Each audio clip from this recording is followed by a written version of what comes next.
সালাম আলাইকুম। আমি চিকিৎসক Golam Mostafizur Rahman, local medical assistant, YouTube channel health PD, Facebook page MD Golam Mostafizur Rahman এর পক্ষ থেকে যারা ভিডিও দেখছেন সবাইকে হৃদয় নিংড়ানো অভিনন্দন, শুভেচ্ছা। আপনারা ভালো থাকুন, সুস্থ থাকুন। আজকে আপনাদের মাঝেই একটি রোগ নিয়ে এসেছি, যা গ্রামগঞ্জে প্রচলিত মহিলাদের মধ্যে বেশি দেখা যায়, অস্থির অবস্থা। আমি কিন্তু পুরাতন রোগ সম্পর্কেও আলোচনা করে থাকি। এগুলো হয়তো আপনারা দেখলে উপকৃত হবেন। আসি রোগের দিকে। এটাকে বলা হয় কটিবাত। বাত বিভিন্ন ধরনের আছে। এর আগে আমি বিভিন্ন ধরনের বাত সম্পর্কে অবশ্যই ভিডিও দিয়েছি। এটা হলো কটিবাত সম্পর্কে আজকে আমি বলবো। এই কটিবাতটা আসলে কিভাবে মানুষকে আক্রমণ করে? এই কটিবাতটা আসলে বংশগত কারণেও হয়ে থাকে।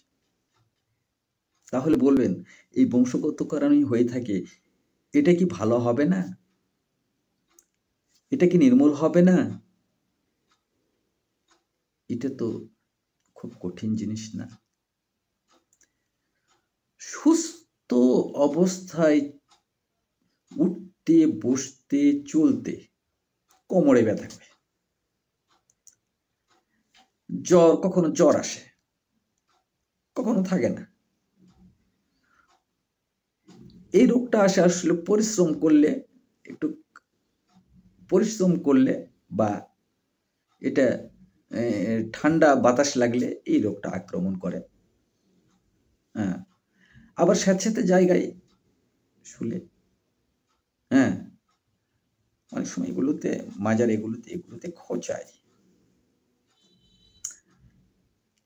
কিন্তু ভয়াবহ কিছু না। এর জন্য আমরা অস্থির হয়ে বিভিন্ন জায়গায় যাই আর চিকিৎসার জন্য।